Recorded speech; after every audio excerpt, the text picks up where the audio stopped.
Buenos días. Lo primero, gracias a todos y todas por vuestra asistencia a esta rueda de prensa, en la que, sobre todo, pretendo hacer balance y, al mismo tiempo, conmemorar que hace justamente un año, tal día como hoy, tomaba posesión en la Junta General como presidente del Principado de Asturias. Y aprovecho también para saludar a las personas que estén siguiendo en directo pues este pequeño balance, esta rueda de prensa.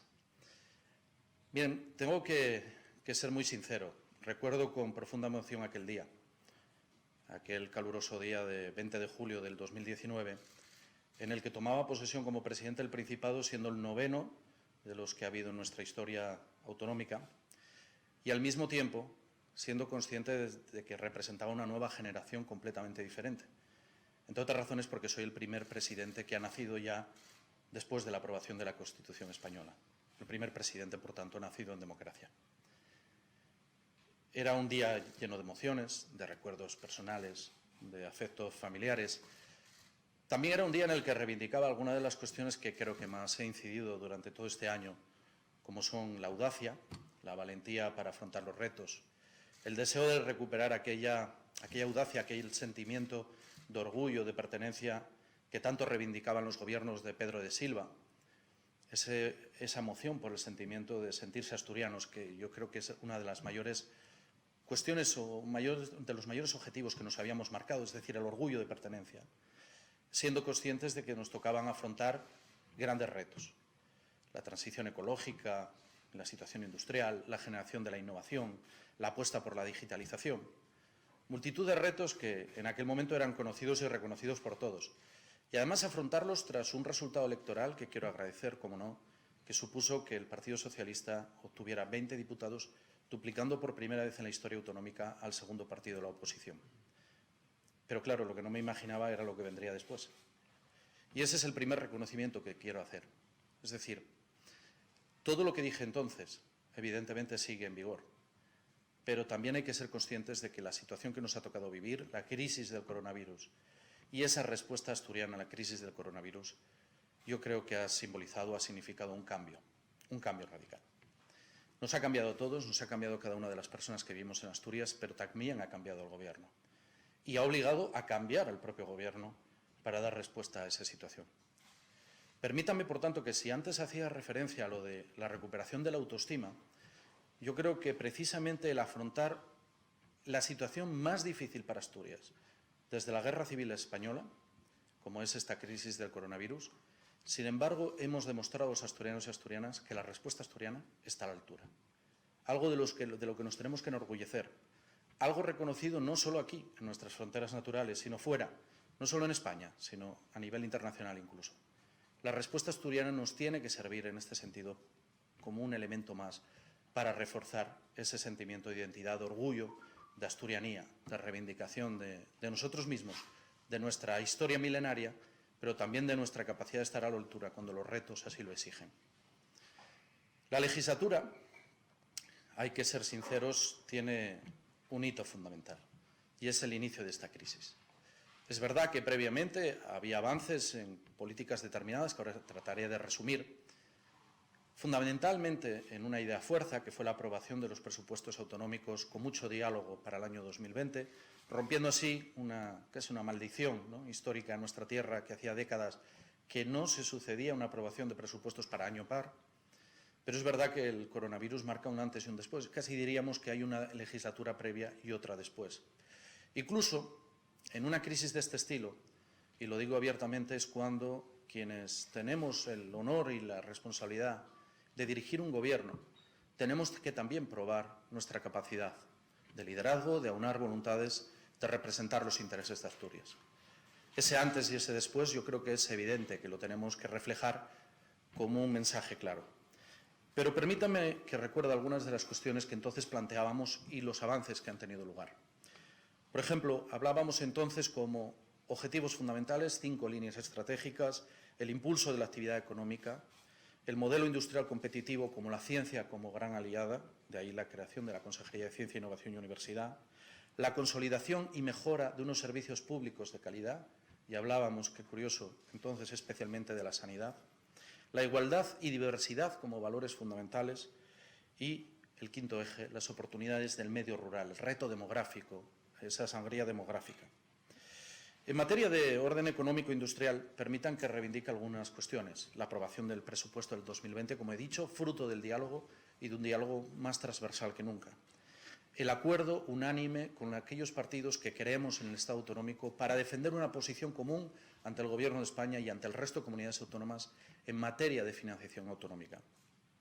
También las medidas de apoyo a la industria y de promoción empresarial, que conllevan cuestiones como, por ejemplo, la creación de esa oficina de captación de inversiones, la defensa de ese arancel ambiental o de ese ajuste en frontera para proteger a nuestra industria, una reivindicación que hoy se hace más necesaria que nunca, visto lo que hemos vivido en la crisis del coronavirus, para que Europa no cometa el error de quedar sin producción propia de acero.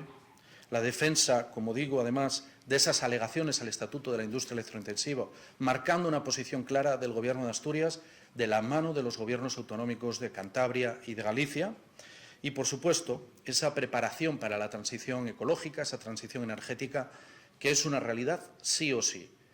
Y que ante esta realidad hay dos caminos. Uno, el seguir negándola, el pensar que simplemente por cerrar los ojos el problema desaparece, o hacer, como hemos hecho en Asturias, afrontar la constitución de esa comisión mixta para evaluar el impacto de la transición ecológica, que, como saben, ha aprobado un documento de síntesis fruto de ese diálogo con los sectores implicados sindicales y empresariales, para poner en valor cuáles son las recomendaciones, cuáles son las líneas fuerza. También las mejoras en nuestras comunicaciones. Hemos conocido recientemente la última adjudicación de uno de los últimos grandes contratos en materia de conexión de AVE Asturias-Madrid. Esta legislatura culminará por fin, esperamos que este 2021 ya finalicen las obras, en el 2021 finalicen las obras de lo que es la gran, yo creo que infraestructura de comunicación como va a ser esa conexión de AVE, que ha supuesto una inversión cercana a los 4.000 millones de euros que hay que reivindicar. Las negociaciones para un plan de choque en materia de cercanías, y en este sentido empiezan a dar algunos de sus resultados, el desbloqueo del convenio del soterramiento del Langreo, la aprobación, antes de que acabe este año, de ese plan de movilidad sostenible como eje fundamental de lo que tiene que ser el área metropolitana y, por supuesto, la próxima implantación de lo que será la tarjeta monedero del Consorcio de Transportes para el año 2021. Las mejoras en los servicios públicos, y antes hacía referencia a algunas de ellas. Por ejemplo, el plan de choque para la reducción de listas de espera en materia de dependencia y salario social. Incluso durante la pandemia hemos sido la comunidad autónoma que mejor trabajo ha hecho en este sentido. Y mantenemos el compromiso de poner al día estas listas de espera en materia de dependencia. Junto a ello, un gran adelanto, una gran medida que nosotros desde Asturias apoyamos, como es el ingreso mínimo vital, que sustituirá en parte a lo que es el salario social básico, un salario que en Asturias supuso la inversión de casi 1.000 millones en los últimos años. La extensión de la red de escuelas infantiles, no paramos, pese a la crisis, pese a la situación que estamos viviendo, y de hecho en septiembre está prevista la apertura de una nueva escuela en Contrueces, en Gijón, y otra en Sobrescobio. La aprobación del decreto de muerte digna, la culminación de la reforma de los centros de salud de La Carriona o Tormaleo, y actualmente la adecuación del servicio de urgencias en Cabueñes. Hemos dado además un salto enorme en el desarrollo del expediente judicial, falta la parte de la Fiscalía Digital, pero que sin duda pone los servicios públicos en primera situación o en primera línea de vanguardia. Otras de las medidas tienen que ver, y lo dije antes, con el apoyo a la ciencia, al talento y la universidad. El ser audaces significa decir y reconocer abiertamente que Asturias será o no será si apostamos por la ciencia. La aprobación, por ejemplo, de ese plan plurianual, con 45 millones hasta 2023, para la atracción y retención de talento, y especialmente con ese programa que llamamos Margarita Salas, en homenaje a nuestra gran científica. La puesta en marcha de 2 misiones científicas importantes, centradas, por ejemplo, en envejecimiento activo y la reducción de emisiones de CO2, o la congelación de las tasas académicas en todos los niveles, lo que es un elemento fundamental, porque significa que Asturias es una de las 3 comunidades autónomas en la que menos cuestan los estudios universitarios. Y este es un dato que tenemos que poner en valor. El cuarto eje, les decía, la defensa de la igualdad, la lucha contra la violencia machista y la diversidad. Hoy más que nunca lo tenemos que reivindicar. La lucha contra la violencia machista es una constante de nuestro Gobierno, es uno de los ejes prioritarios en los que trabajamos. Y para ello hemos ampliado el nivel de ayudas a las víctimas, estamos trabajando en la incorporación de nuevos pisos tutelados, la incorporación, además, en esta red de casas de acogidas, la puesta en marcha de paradas en seguridad, el reforzamiento del trabajo de los centros asesores, es decir, una serie de medidas políticas fundamentales para un Gobierno que cree en la igualdad. Y la diversidad, que ahora tiene su reflejo en su propia dirección general, es fundamental, más fundamental que nunca, porque Asturias no puede permitir buscar ninguna justificación para la violencia, en este sentido, para la LGTBI-fobia. Hace poco vivimos una agresión homófoba en Asturias y permítame nuevamente, como presidente del Principado, que la condene públicamente, porque Asturias quiere ser una comunidad libre de LGTBI-fobia. Y el apoyo al medio rural, al que me refería antes, previo a la gestión sanitaria, incluso con la agilización de los fondos LEADER, la convocatoria del año 2020, para que fueran más ágiles, para que dieran más respuesta a la generación de actividad económica y de forma especial con ese incremento del ticket rural, ¿no? Ese ticket del autónomo rural, que pasa de 25.000 a 35.000 euros, es decir, un incremento del 40%. Pero junto a ello, no quiero negarles, la incorporación, el trabajo fundamental para poner en valor los alimentos del paraíso. Hoy una marca unida a la otra. Asturias Paraíso Natural va de suyo reivindicar también nuestra propia producción agroalimentaria, un sector estratégico para nuestra comunidad. Y, por supuesto, en sectores como el pesquero, con logros que me parecen importantes poner en valor, como el aumento de cuota de determinadas especies, especialmente la xarda, una de las reivindicaciones constantes de nuestros pescadores, y se ha incrementado en torno a un 71%.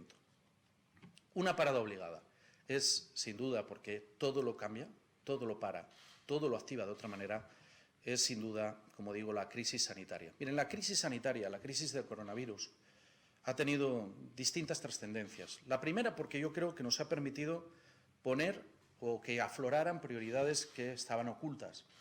El medio rural, la reivindicación de lo rural. Es una de las cuestiones fundamentales que salen como lecciones de esta crisis. En segundo lugar, ha puesto más urgencia que nunca en dar respuesta a lo que era una prioridad que todo el mundo conocía, pero que no acababa de ponerse el cascabel al gato, la reforma de la Administración. Es uno de los grandes retos que tenemos por delante. Y, como digo, que llevaban hablándose y hablándose, pero hasta ahora, en este sentido, no habíamos sido capaces de afrontar este reto. Ahora lo ponemos encima de la mesa, conscientes de las dificultades, conscientes de lo que cuesta, pero evidentemente conscientes de que es más urgente que nunca resolverlo. Y, en tercer lugar, que esta crisis nos ha permitido que todos aquellos que hasta enero y febrero hacían todavía un discurso contrario, y no lo podemos olvidar, a lo que era la necesidad de un sistema sanitario fuerte, que sí, que conlleva en este sentido la aportación de nuestros presupuestos, el destino de casi un 40% de nuestros presupuestos autonómicos a sostenerlo, ese debate queda totalmente orillado, por lo menos en bastante tiempo.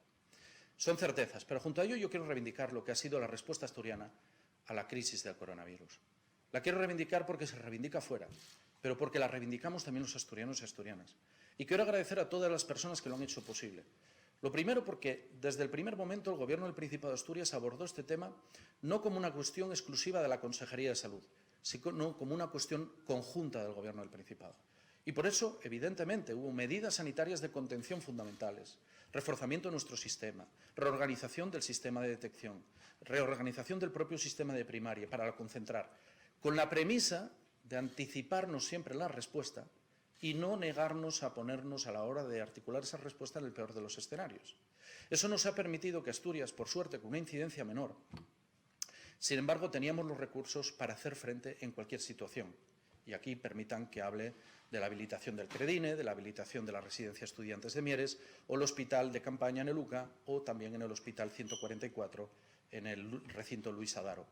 Cuestiones que fueron criticadas por algunos partidos que yo creo que se han equivocado de análisis, porque uno no debe de responder cuando ya está desbordado, sino que tiene que ir preparando la respuesta sanitaria a esta cuestión. Pero junto a ello con otros elementos que no hemos dejado de lado. Por ejemplo, la respuesta económica a una crisis que es fuerte, contundente y que evidentemente tiene connotaciones y que exige una respuesta en este sentido fundamental. Se han movilizado recursos por valor de 75 millones de euros y permítanme que destaque los 8,3 millones de euros en materia de respuesta turística o los más de 500.000 euros en materia de política cultural. pero también la ciencia, que ha emergido como gran aliada de la crisis del coronavirus en Asturias. Y en este sentido la ciencia ha permitido innovar, ha permitido poner en valor, ha permitido que se unieran diferentes aspectos muy distintos para producir, para generar, para ser capaces de ser conscientes de que la innovación y la ciencia es la gran aliada de la salud en este sentido. Y junto a ello, claro, reivindicar un sistema sanitario de primer nivel, con la capacidad de hacer PCRs, como hemos visto, poniéndonos a la cabeza no solo de España, sino del mundo, con medio de producción propio, porque tenemos un laboratorio de microbiología y de virología de primerísimo nivel. Por tanto, ¿cómo no sentirnos orgullosos como asturianos y asturianas de la respuesta asturiana a la crisis del coronavirus? Algo que algunos quieren obviar, como si no formara parte de la gestión de este año. Yo quiero decirles la realidad. Es que ha sido fundamental en la gestión de este año el cómo hemos dado esa respuesta a la crisis sanitaria. Este es uno de los grandes momentos, es esos momentos en los que un gobierno se ve ante una situación o no, y reacciona o no, y demuestra el liderazgo o no. Y eso es algo que los asturianos y asturianas, me consta, saben juzgar muy bien. También es verdad, y lo quiero reconocer, que en este largo año hay que incidir en una cuestión que no es menor, y es que hasta el mes de enero nos encontramos con un gobierno en funciones en España, que eso ha dificultado durante el tránsito desde la toma de posesión hace un año, el 20 de julio, hasta el 7 de enero, pues numerosas cuestiones que quedaron aparcadas o que fue difícil de afrontar, que espero que podamos resolver con un gobierno plenamente operativo. Quiero ir concluyendo para quedar a disposición de las preguntas que me quieran hacer en este sentido, ¿no? Pero quiero hacer algunas conclusiones que me parecen fundamentales y que creo que los asturianos y asturianas compartirán. Yo, que me reivindiqué en aquella toma de posesión como el presidente de la audacia, el que quería recuperar el sentido de orgullo de ser asturianos y asturianas, que quería en este sentido apelar a la autoestima, a romper el cerco de la decadencia, que parecía que era una maldición casi bíblica, recuperando aquel mensaje que nos decía Pedro de Silva a los gobernantes del hoy, ser audaces y no dejarnos ahogar por los vapores de la vieja Asturias. Yo, que me reivindiqué aquel 20 de julio y creo que he intentado cumplir con esa misión de ser el presidente de la cercanía, el presidente próximo a los problemas y a la gente, el presidente que ha ido siempre con la sinceridad y la verdad por delante, el presidente que ha intentado hablar claro para que los asturianos formen parte de este proyecto. Hoy quiero reivindicar, como conclusión, la necesidad de seguir fortaleciendo nuestros sistemas públicos, especialmente la salud, el sistema sanitario. También el presidente que reivindica la necesidad de los grandes acuerdos. Lo dije, la aprobación de los presupuestos del 2020 o la aprobación de ese gran acuerdo en materia de financiación autonómica ha sido claro, pero hay más. Estamos trabajando para culminar cuanto antes la concertación social, esta concertación social de urgencia como respuesta a la crisis del coronavirus. Pero habrá que afrontar la negociación de los próximos presupuestos para el año 2021. Y yo invito al diálogo, invito a los partidos a que abandonen tácticas como si nada hubiera pasado. Que no crean que el debate del partidismo está hoy vigente, porque no lo está. Porque los asturianos y asturianas no entenderían, jamás entenderían, que actuáramos los partidos y el gobierno como si nada hubiera sucedido. Con todo lo que ha sucedido, los asturianos y asturianas lo que nos demandan es que hagamos del diálogo nuestra respuesta y estemos a la altura. También esa altura de miras nos llevará a la necesidad de abordar los pactos de reconstrucción de nuestra comunidad. El tercer eje, la tercera idea fuerza de estas conclusiones, es que la transformación de Asturias ya no puede esperar. Vamos a hacerlo, y lo reivindico nuevamente, sin miedo, con osadía, con valentía, con hambre de futuro, con la fuerza con la que nos enseñaron nuestros mayores y, sobre todo, con aquella fuerza también que se merecen los jóvenes de Asturias. ¿Para qué? Para conciliar tradición y futuro industrial con la lucha contra el cambio climático, porque es una realidad. Cada día se nos demanda con mayor urgencia. Para aprovechar la potencialidad de nuestro medio rural, que se ha convertido en un destino apetecible no solo desde la pujanza del sector agroalimentario, sino también, evidentemente, para vivir. Hay mucha gente que teletrabaja, o que esta situación le ha demostrado la posibilidad de teletrabajar desde el medio rural y volver a vivir allí. Para reformar la administración, sí, lo reitero, es uno de los grandes, yo creo, de las grandes cuestiones que nos plantea la sociedad asturiana, y tenemos que estar a la altura de ella para hacerla más ágil, más moderna, menos burocrática, que responda a una nueva realidad cambiante, a la digitalización, a las nuevas realidades, que permita evitar duplicidades y también que la haga sostenible en el tiempo, para fortalecer la apuesta por la ciencia y el desarrollo tecnológico, para concluir las grandes comunicaciones. y ya lo digo, el 2021 tienen que concluir las obras del AVE para que puedan entrar las pruebas, se puedan hacer las pruebas de seguridad y entrar en funcionamiento. Y para el aprovechamiento de las ayudas europeas, una cuestión fundamental.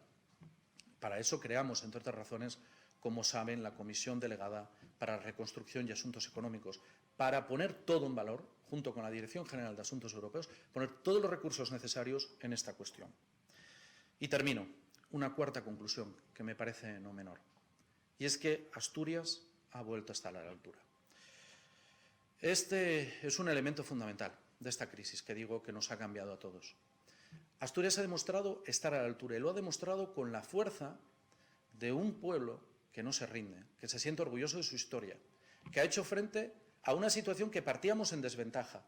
Algunas personas reivindican que el aislamiento ha sido fundamental, ha sido una especie de suerte para la respuesta asturiana a la crisis sanitaria. Y yo les quiero decir que el aislamiento puede haber influido, pero hay comunidades que tienen aislamiento similar al nuestro y los datos epidemiológicos son muchísimo peores. Y partíamos de una desventaja que no digo yo, que lo decía hace poco María Neira, como saben, directora en la OMS, la Organización Mundial de la Salud, cuando recordaba que nuestra comunidad partía de una desventaja fundamental, que es que somos la comunidad autónoma más envejecida de España y la comunidad autónoma, además, que por su tradición minera e industrial, también las patologías pulmonares son más extendidas, lo cual nos hacía más vulnerable. Por eso, la respuesta asturiana a la crisis del coronavirus es transmite todavía más fortaleza a nuestro pueblo. Y esto quiero agradecérselo a cada asturiano y cada asturiana, porque no es una cuestión de tribus ideológicas, sino es una cuestión partidista. Porque como presidente del Principado creo que he representado durante la gestión de esta crisis y lo que nos queda la voluntad de aunar esfuerzos, de construir futuro, de ser capaces de mirar al mañana con ilusión, sin que eso signifique darnos por derrotados, sino todo lo contrario, apelar a esa autoestima como pueblo astur, apelar a nuestro orgullo de pertenencia y apelar a una realidad que es inequívoca en esta crisis. Y es que cuando nos lo proponemos, los asturianos y asturianas sabemos estar a la altura. Quedo a disposición de las preguntas.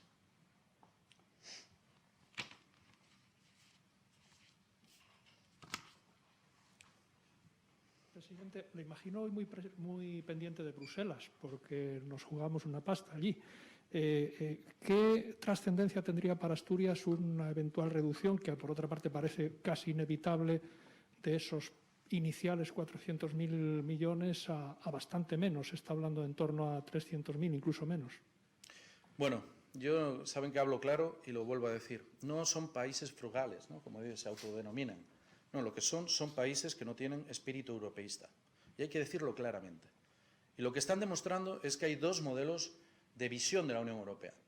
Estamos quienes reivindicamos la Unión Europea como un gran avance que no solo puede ser visto desde el punto de vista del mercado interior, sino también con connotaciones sociales y con respeto en este sentido a los derechos de los ciudadanos, y aquellos países que quieren practicar la misma receta que practicaron en la crisis del 8, el austericidio. Y yo, por tanto, lo que digo es que de esta cumbre, de lo que salga de esta cumbre, no solo nos lo jugamos los asturianos y asturianas, que claro que sí, es una evidencia que va a tener influencia en los recursos de los que vamos a disponer en los próximos años. Es que el mismo hecho de la Unión Europea va a estar o no en dudas, va a ponerse no en duda. Y por eso yo quiero expresar todo el apoyo a los países, no solo al Gobierno de España, sino al conjunto de países que tienen una visión de Europa clara, porque incluso hay países como Alemania que no han tenido una incidencia del coronavirus tan fuerte, pero que son conscientes de que si dejan a los países más afectados, que curiosamente hemos sido los del sur de Europa, nos dejan en este sentido sin protección, sin estímulos para reconstrucción económica, estará poniéndose en duda el propio proyecto europeo. Por tanto, yo apoyo a los gobiernos que defienden el proyecto europeo. Y les digo más, lo he dicho muchas veces además, esto que voy a decir, si en una situación como la que vivimos la Unión Europea no es útil, muchos ciudadanos y ciudadanas van a empezar a plantearse para qué sirve la Unión Europea.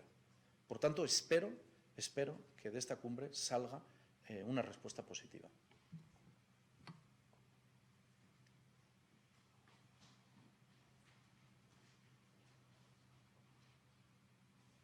Sí, quería preguntarle, presidente, por el preacuerdo que ha alcanzado la FEMP con el Ministerio de Hacienda. Usted siempre ha defendido la política municipal e incluso su gobierno ha defendido también que era necesario cambiar las normas fiscales para los ayuntamientos. No sé qué opinión le merece este preacuerdo que ha alcanzado la FEMP con el Ministerio? Bueno, yo no conozco el preacuerdo, tengo que ser sincero, más allá de lo que he leído en los medios de comunicación. Yo lo que digo es lo que he dicho siempre, quizá porque fui cocinero antes que fraile. Yo creo profundamente en la autonomía municipal y, por tanto, creo profundamente en el uso del remanente porque forma parte de los recursos públicos de los ayuntamientos. Evidentemente, aceptaré lo que acuerde la FEM, que es la representación de los ayuntamientos, con el Gobierno de España. Pero yo quiero reivindicar la posición que ha sido siempre la misma, la del Gobierno de Asturias, y es el uso del remanente como parte de los recursos públicos propios de los ayuntamientos.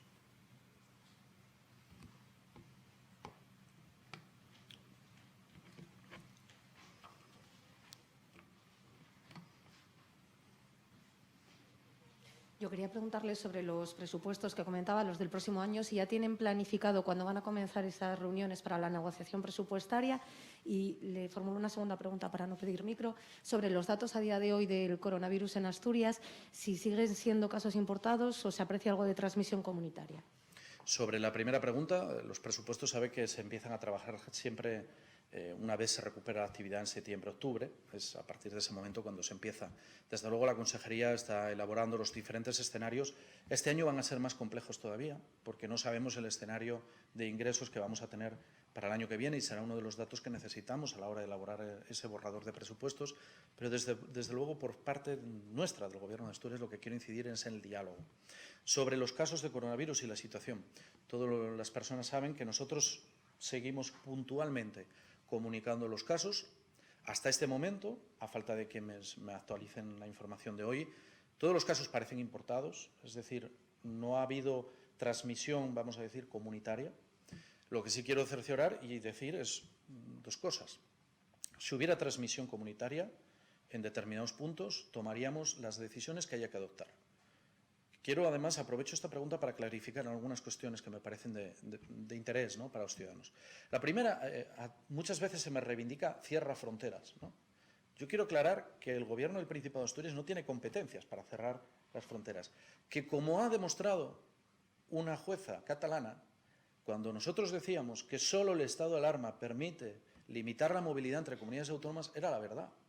Es decir, para impedir movilidad entre comunidades autónomas solo lo puede hacer el Gobierno de España a través del estado de alarma, pero que tiene que además, como saben, ser luego las prórrogas validadas por el Congreso de los Diputados. Si decayó el estado de alarma, no lo olvidemos, fue porque el clima de la política del Congreso de los Diputados es tan tóxica que antepusieron el partidismo a lo que, en mi opinión, era una cuestión de responsabilidad, prorrogar el estado de alarma para algunas comunidades autónomas. Es curioso, miren, hay tantas incoherencias, como que yo he escuchado hace unos meses a algunos dirigentes, a algunos presidentes y a algunos vicepresidentes de algunas comunidades autónomas exigir al Gobierno de España que impusiera la mascarilla obligatoria y ahora que tienen competencias no la ponen. Eso se llama incoherencia. En Asturias hemos tomado medidas muy duras, muy difíciles. La mascarilla obligatoria es una de ellas. Pero ya antes del estado de alarma, recuerden cuando cerramos colegios antes que ninguna otra comunidad o el cierre de actividad económica.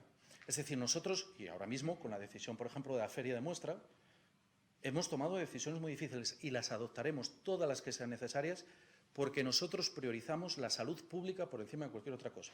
Y porque sabemos que el debate salud pública-economía es un debate falso, es un debate erróneo, porque sin salud no hay economía posible. Y, por tanto, dentro de nuestras competencias, si hubiera que adoptar medidas más contundentes si detectáramos transmisión comunitaria, a día de hoy no se ha detectado, evidentemente las adoptaríamos. Por ejemplo, el confinamiento parcial de zonas de Asturias. Ténganlo claro, ¿eh? Quiero aclarar una cosa que he visto publicada y que, vamos a ver, en estos momentos nosotros el Servicio de Vigilancia Epidemiológica a mayores de los habituales, los recursos habituales, está integrado, sí, por 37 personas. 34 uso general y 3 de ellos coordinan lo que es la respuesta sociosanitaria. Pero quiero dejarles claro que no es exacto eso, porque al contrario que otras comunidades autónomas, la atención primaria también participa en Asturias de la vigilancia epidemiológica, cosa que no pasa en otras comunidades. Y además, esos 37 personas que antes hacía referencia, no lo llamen rastreadores, que les parece fatal, no les gusta nada el término a ellos, son personal sanitario todo en Asturias.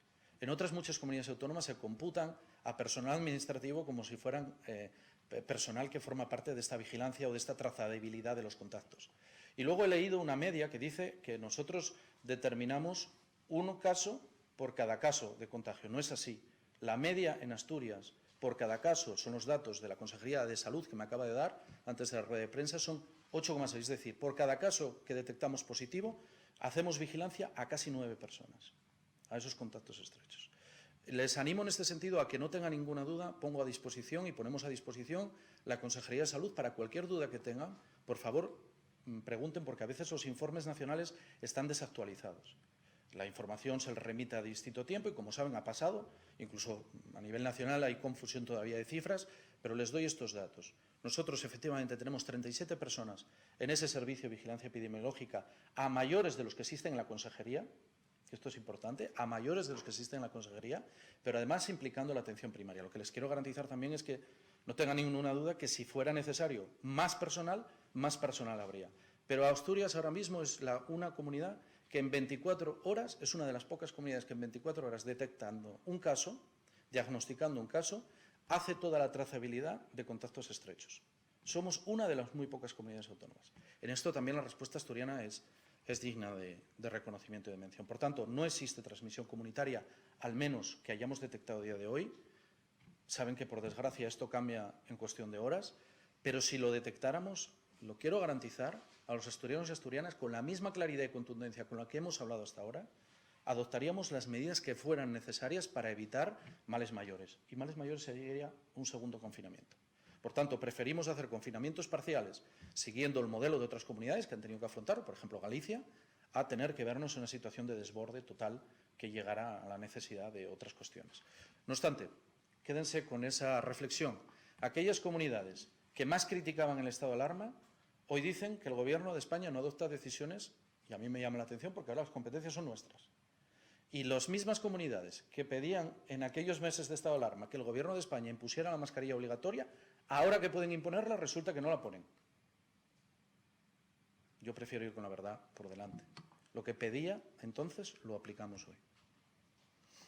Entonces, presidente, que no hay novedades respecto a los contactos estrechos de los últimos casos confirmados en los últimos días. ¿Novedades en qué sentido? Si hay más casos positivos. Sí. No, en el momento que se determina algún caso positivo, como hicimos en el pasado cuando declaramos el primer brote, fue precisamente porque un caso importado tuvo, como saben, 2 contagios, ¿no? Y por eso se declaró brote. Es decir, pero eso no significa que haya transmisión comunitaria, que es a nivel de calle, para que se me entienda, es decir, que ya no se sabe quién contagia a quién y es imposible de rastrear y de seguir. Eso a día de hoy no hay esa determinación. Si mal no recuerdo, y les hablo de memoria, yo creo que estaban en torno a 60 personas las que están en observación en estos momentos, dejando al margen a los profesionales sanitarios, que también hay gente en observación, lógicamente. ¿Qué le parece el volumen de multas que se han impuesto por el no uso de mascarilla? Bueno, me parecen necesarias. La gente que incumple tiene que ser consciente. Primero quiero apelar a la responsabilidad de la gente que incumple, que todavía a día de hoy hay gente que incumple. Y no se dan cuenta, y especialmente quiero dirigir un mensaje a la gente joven, porque los jóvenes de Asturias tienen que ser conscientes de que a lo mejor piensan que ellos no van a pasar la enfermedad o que si la pasan va a ser leve. Y es verdad que muchas veces aunque estamos detectando cada vez más contagios jóvenes, démonos cuenta en toda España, los jóvenes también pasan la enfermedad y algunos jóvenes muy grave. Pero lo peor no es eso, lo peor es que pueden ser transmisores de la enfermedad para sus abuelos y abuelas, ¿no? Para esos, como digo yo siempre, los abuelitos y abuelitas de cada uno de nosotros. Y por tanto, yo pediría en este sentido una nueva apelación a la responsabilidad. Y al mismo tiempo, como soy de los que cree que las medidas, cuando se imponen, hay que cumplirlas, yo también pido a los alcaldes y alcaldesas y a la delegación del Gobierno, reitero una vez más, que en coordinación con los cuerpos y fuerzas de seguridad del Estado y las policías municipales sancionen los incumplimientos de aquellas personas que estén optando por la irresponsabilidad y poner en peligro al conjunto de la sociedad. Esto es una batalla colectiva. Yo no sé si recuerdan la rueda de prensa que di el 12 de marzo previo al estado de alarma. Dije que estábamos ante el mayor reto que habíamos vivido en nuestra historia y lo reafirmo hoy, cuando decía desde la guerra civil no se veía una situación límite igual. Y para eso necesitamos de todos y todas. Y por tanto yo apelo nuevamente. Sé que la mascarilla es molesta, lo sé, yo también. Preferiría no tener que andar con ella por la calle o cuando me encuentro con más personas en una reunión. Todos lo sabemos. Pero hasta que no encontremos una vacuna, un tratamiento eficaz, lo cierto es que no tenemos más vacuna que esta. Esta es una vacuna eficaz. Con esta vacuna impedimos, y esos son datos ya objetivos, científicos, impedimos que el nivel de contagios, cuando uno entra en relación con positivos, se disparen a un 40 o un 50%. Puede haber contagios igual, porque el riesgo cero no existe, ya lo sabemos, pero desde luego nos permite controlar mucho más la situación. Por eso apelo a la responsabilidad. ¿Cree que existe relajación por parte de algunos municipios a la hora de sancionar? ¿Son más permisivos, pues no sé, con ciertos establecimientos hosteleros? Bueno, yo si fuera alcalde, que lo fui, desde luego no sería nada permisivo, porque la mayor amenaza para esos municipios, y lo quiero dejar claro, la mayor amenaza sería que surgiera un brote comunitario y tuviéramos que instar a un confinamiento con la correspondiente autorización judicial. Y, por tanto, para la economía de esos municipios, lo sensato y lo responsable, créanme, y lo estamos viendo en el turismo rural, lo sensato y responsable es controlar la expansión del virus. Cuanto más controlado esté, mejor capacidad de crecimiento para esos municipios. Por tanto, nosotros estamos chequeando la situación, estamos en contacto permanente con la delegación del Gobierno y con la Federación Asturiana de Concejos, pero reitero la exigencia de que hay que sancionar a aquellos que incumplan. Por contundente que sea la sanción, es algo vital. Siempre digo esto, cada contagio nuevo que evitamos de coronavirus es una potencial vida que salvamos en Asturias, no lo olvidemos nunca, ¿eh? Y una vida no tiene precio, no la tiene.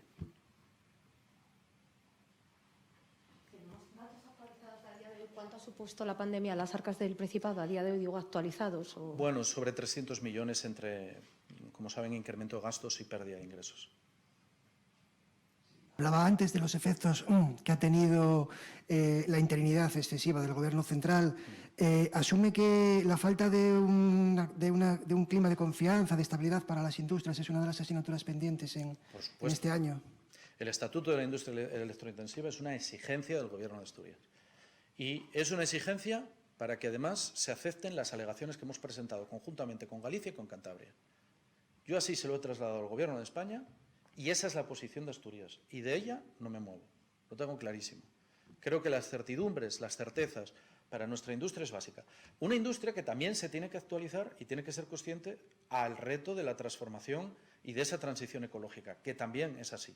Es decir, la industria tiene que hacer y va a tener que hacer inversiones importantes para adaptarse al reto que tenemos por delante de esa transición. Entre otras razones, porque la misma María Neira, la que antes citaba, decía recientemente, y no es ninguna mentira, es una afirmación científica, que tiene mucho que ver con lo que estamos viviendo la pandemia, tiene mucho que ver los efectos colaterales del daño ambiental que venimos provocando al planeta durante los últimos siglos. Y eso tiene mucho que ver, nos hace mucho más vulnerables. Pero, por supuesto, que creo que la transición ecológica tiene que ir acompasada de un apoyo a la industria electrointensiva que yo exijo, que pongo encima de la mesa y que son las alegaciones que presentamos el Gobierno de Asturias, el Gobierno de la Xunta de Galicia y el Gobierno de Cantabria.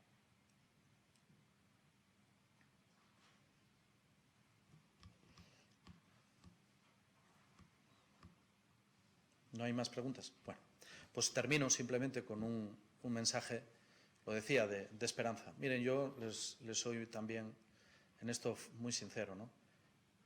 Cuando tomé posesión pensé muchas cosas, aquel 20 de julio, muchas. Me acordé de gente que hubiera querido que estuviera allí, que no podía por problemas de salud, otros porque habían fallecido. Me acordé de la trayectoria, de por qué había llegado allí, con el esfuerzo de tantísima gente que me había apoyado. Me acordé, y evidentemente, de los asturianos y asturianas que apoyaron la candidatura y que yo hoy noto que en este sentido hay una sensación en la sociedad, mucha gente que no me conocía hoy me conoce e incluso reconoce, ¿no?, el trabajo que estamos haciendo. Pensé muchas cosas, pero nunca me hubiera imaginado que iba a tener que vivir desde la presidencia lo que estamos viviendo. Y lo digo sinceramente. Aquello que era el guión casi de una película de domingo de tarde, hoy es una realidad que vivimos y convivimos. Y que convivimos y que ha generado muerte, como rendimos homenaje a esas víctimas del coronavirus. Primero en Asturias, en el acto, el único acto, por cierto, oficial, que es como el estatal, hay un único acto oficial de las víctimas del coronavirus, que es el que hemos hecho con ese texto de la Alcordanza. Luego el acto nacional, hay que tener recuerdo permanente a las víctimas. Hay que recordar a las personas que han enfermado, que por desgracia sabemos que sigue habiendo contagios. El coronavirus marca un antes y un después en la legislatura, forma parte del trabajo de esta legislatura y yo lo único que quiero decir es que, sinceramente, creo que Asturias ha estado a la altura y tenemos que seguir estando. Que en los peores momentos como este es cuando una tierra demuestra eso, su coraje, su valentía, y que hemos sido una tierra que en los peores momentos de nuestra historia, en esa milenaria historia que antes decía, ha sabido estar a la altura y dar la cara a los problemas, no esconderse, sino hablar claro y tomar las decisiones, por duras que sean. Y hoy, un año después de tomar posesión, tengo que decir que Asturias sigue esa estela de su propia historia y está a la altura. Así que hagamos lo posible. Nos quedan 3 años por delante de esfuerzo y de trabajo compartido para que cuanto antes superemos la crisis sanitaria, aparezca la vacuna y un tratamiento eficaz, pero también para que hagamos frente a una situación económica y social difícil que nos exige del empeño de todos y todas. Pero si hace un año apelaba a la autoestima, hoy tengo que decir que la respuesta asturiana a la crisis del coronavirus es la mejor prueba de que nuestra autoestima nos sirve para seguir adelante y mirar al futuro. Muchas gracias.